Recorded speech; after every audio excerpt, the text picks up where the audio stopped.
जय श्री कृष्णा। हर हर महादेव। प्रिय भक्तों, आप सभी का स्वागत है आपके अपने YouTube चैनल कहानी टाइम पर। आज मैं आप सभी को श्री सत्यनारायण भगवान की कथा सुनाने जा रही हूँ। इसे प्रसन्नचित्त होकर सुनिएगा। आइए गणपति का ध्यान करते हुए इस पावन कथा का श्रवण करते हैं।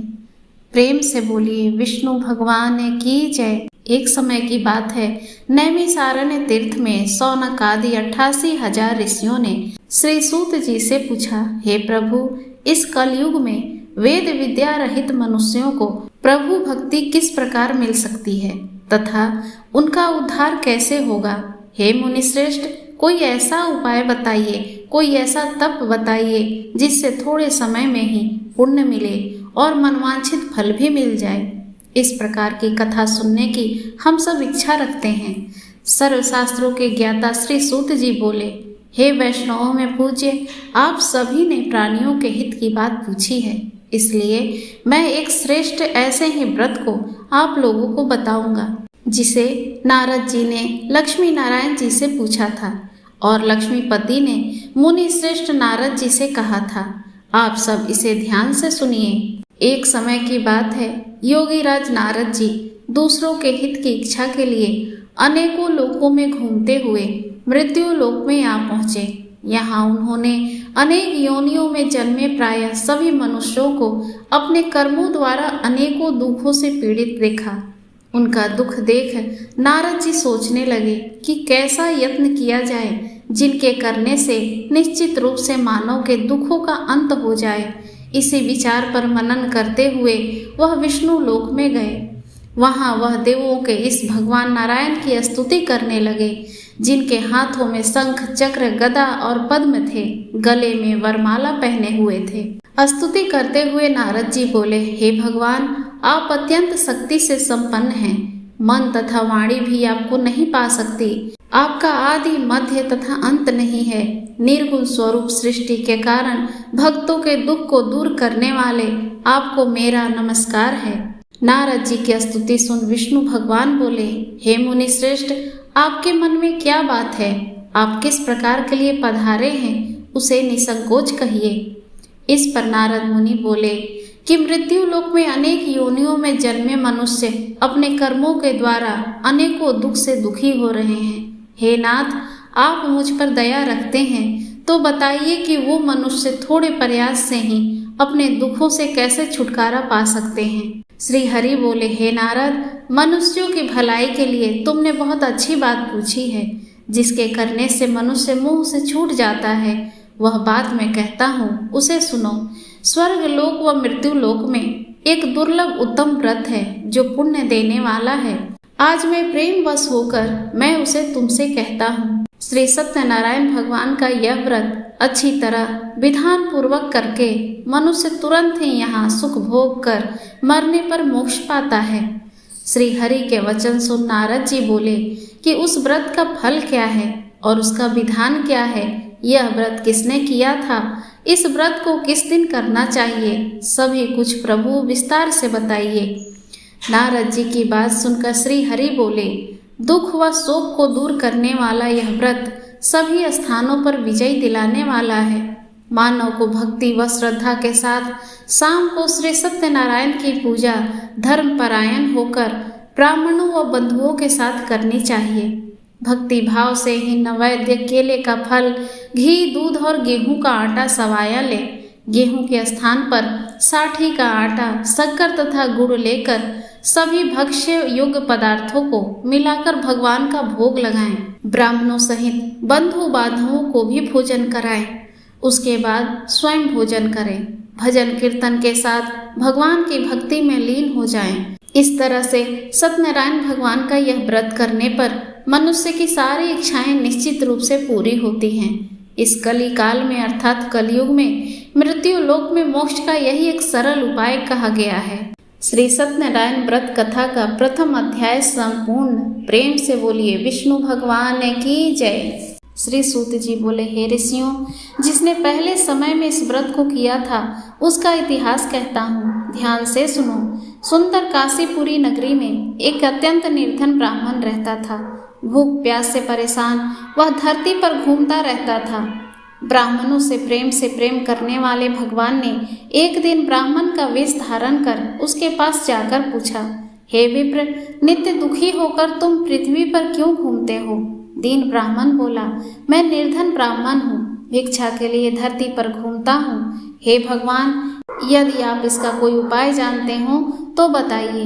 वृद्ध ब्राह्मण कहता है कि सत्यनारायण भगवान मनवांछित फल देने वाले हैं, इसलिए तुम उनका पूजन करो। इसे करने से मनुष्य सभी दुखों से मुक्त हो जाता है। वृद्ध ब्राह्मण बनकर आए सत्यनारायण भगवान उस निर्धन ब्राह्मण को व्रत का सारा विधान बताकर अंतर्धान हो गए। ब्राह्मण मन ही मन सोचने लगा कि जिस व्रत को वृद्ध ब्राह्मण करने को कह गया है, मैं उसे जरूर करूँगा। यह निश्चय करने के बाद उसे रात में नींद नहीं आई। वह सवेरे उठकर सत्यनारायण भगवान के व्रत का निश्चय कर भिक्षा के लिए चला गया। उस दिन निर्धन ब्राह्मण को भिक्षा में बहुत धन मिला, जिससे उसने बंधु बांधवों के साथ मिलकर श्री सत्यनारायण भगवान का व्रत संपन्न किया।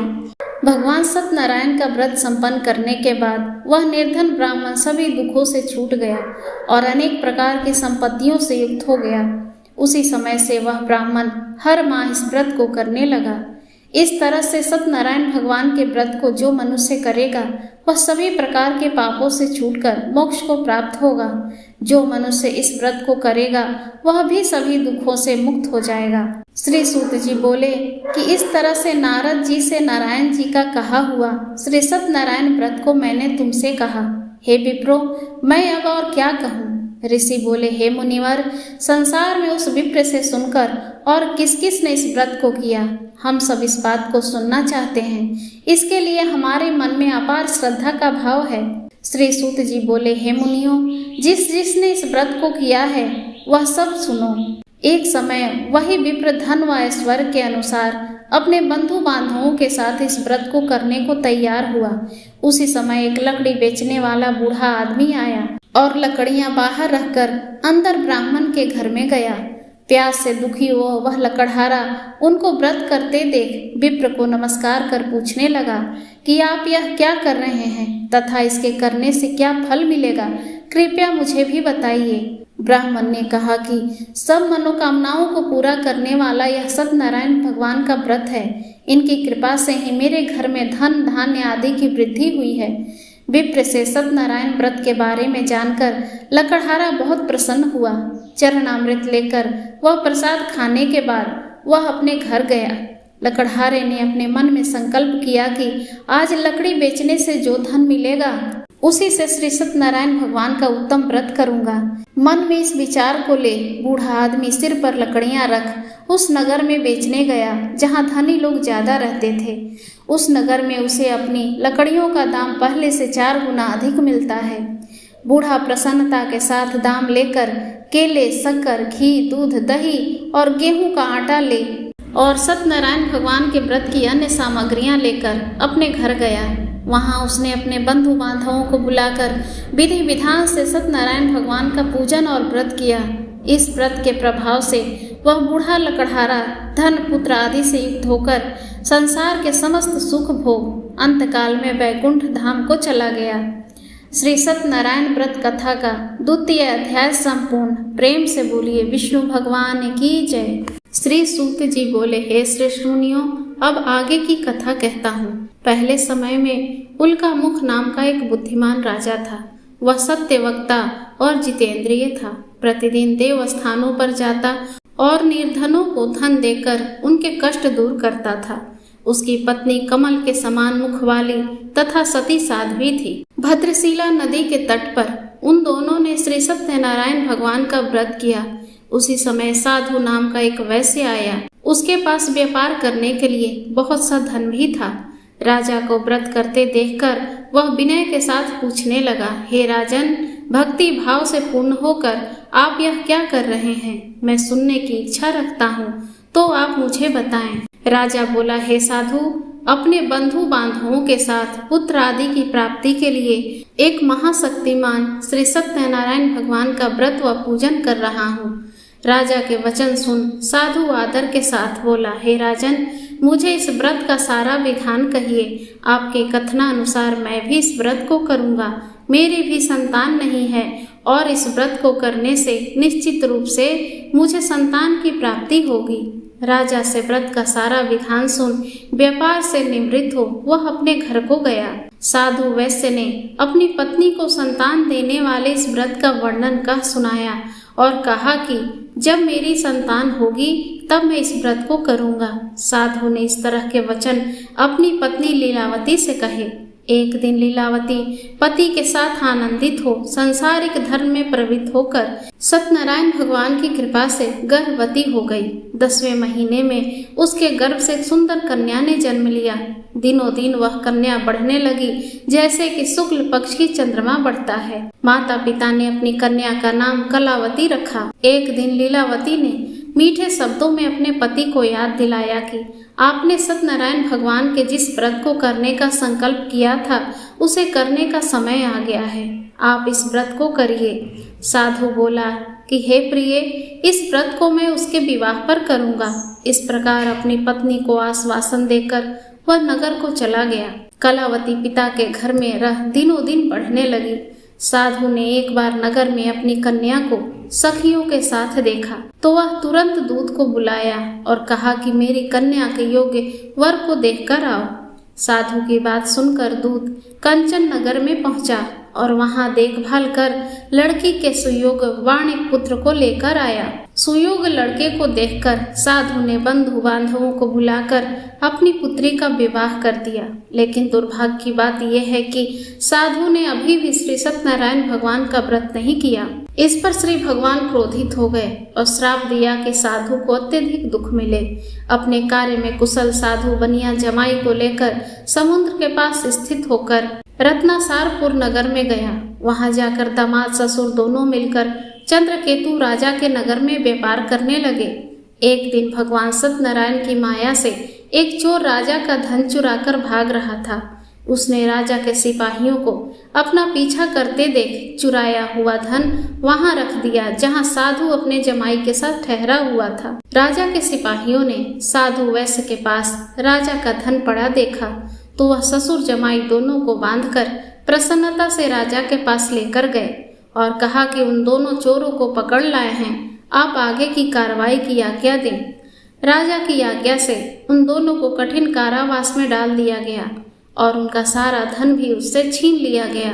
श्री सत्यनारायण भगवान के श्राप से साधु की पत्नी भी बहुत दुखी हुई। घर में जो कुछ भी धन रखा था उसे चोर चुरा कर ले गए।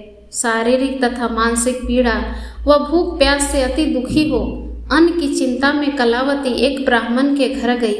वहां उसने श्री सत्यनारायण भगवान का व्रत होते देखा। फिर कथा भी सुनी। वह प्रसाद ग्रहण कर रात को घर वापस आई। माता ने कलावती से पूछा कि हे पुत्री, अब तक तुम कहाँ थी? तेरे मन में क्या है? कलावती ने अपनी माता से कहा, हे माता, मैंने एक ब्राह्मण के घर में श्री सत्यनारायण भगवान का व्रत देखा है। कन्या के वचन सुन लीलावती भगवान के पूजन की तैयारी करने लगी।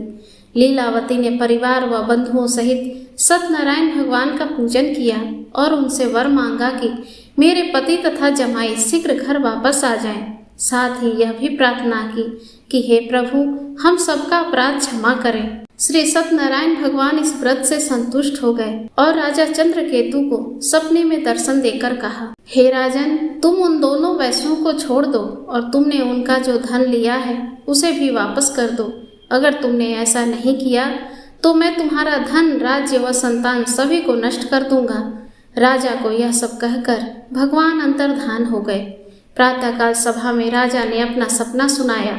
फिर बोले कि वणिक पुत्रों को कैद से मुक्त कर सभा में लेकर आओ। दोनों ने आते ही राजा को प्रणाम किया।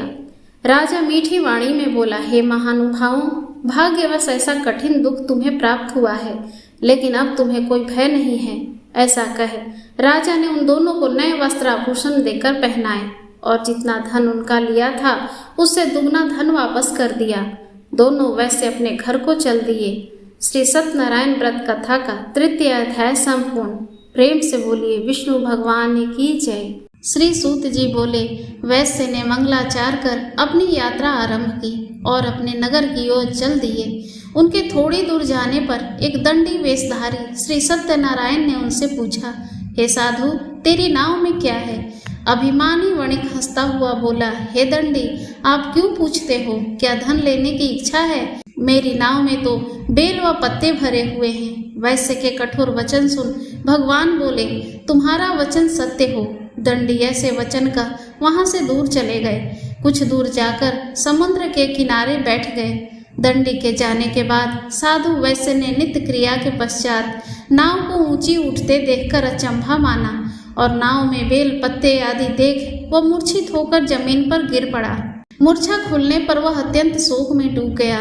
तब उसका दामाद बोला कि आप शोक ना करें, यह दंडी का श्राप है, इसीलिए हमें उनकी शरण में जाना चाहिए, तभी हमारी मनोकामना पूरी होगी। दामाद की बात सुनकर वह दंडी के पास पहुंचा और अत्यंत भक्ति भाव से नमस्कार करके बोला, मैंने आपसे जो असत्य वचन कहे थे उनके लिए मुझे क्षमा कर दें। ऐसा कहकर महान शोकातुर होकर रोने लगा।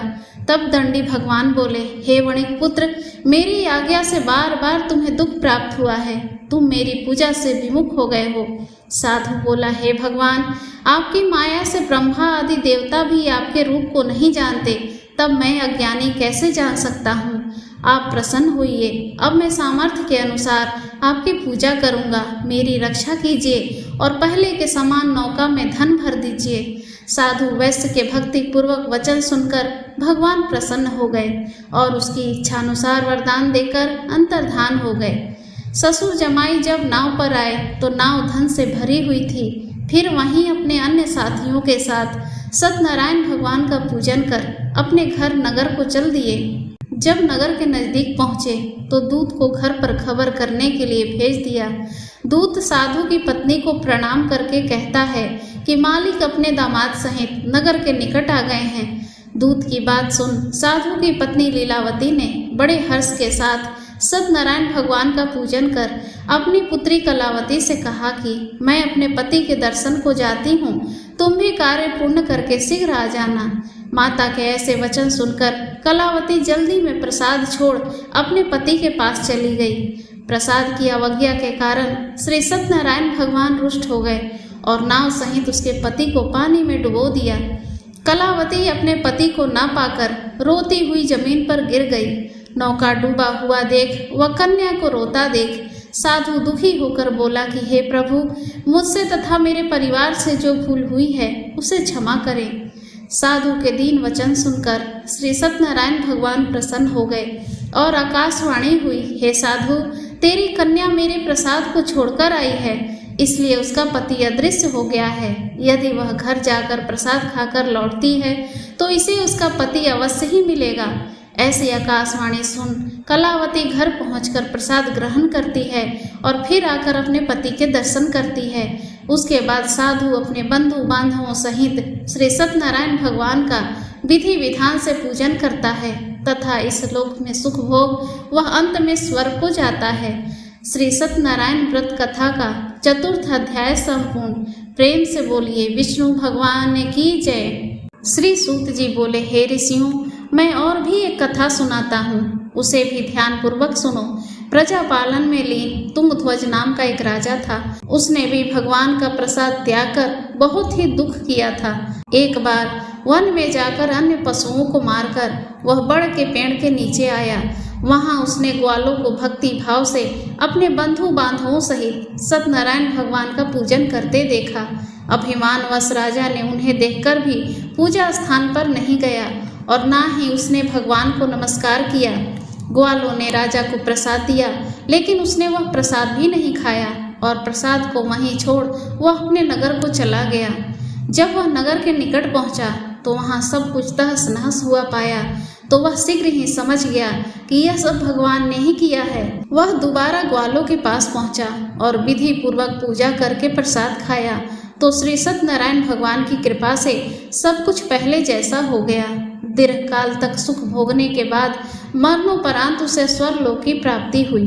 जो मनुष्य परम दुर्लभ इस व्रत को करेगा तो भगवान सत्यनारायण की अनुकंपा से उसे धन्य धान की प्राप्ति होगी।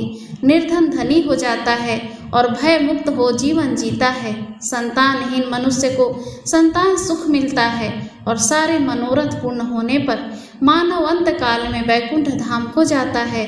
श्री सूत जी बोले, जिन्होंने पहले इस व्रत को किया है, अब उनके दूसरे जन्म की कथा कहता हूँ। वृद्ध सतानंद ब्राह्मण ने सुदामा का जन्म लेकर मोक्ष की प्राप्ति की।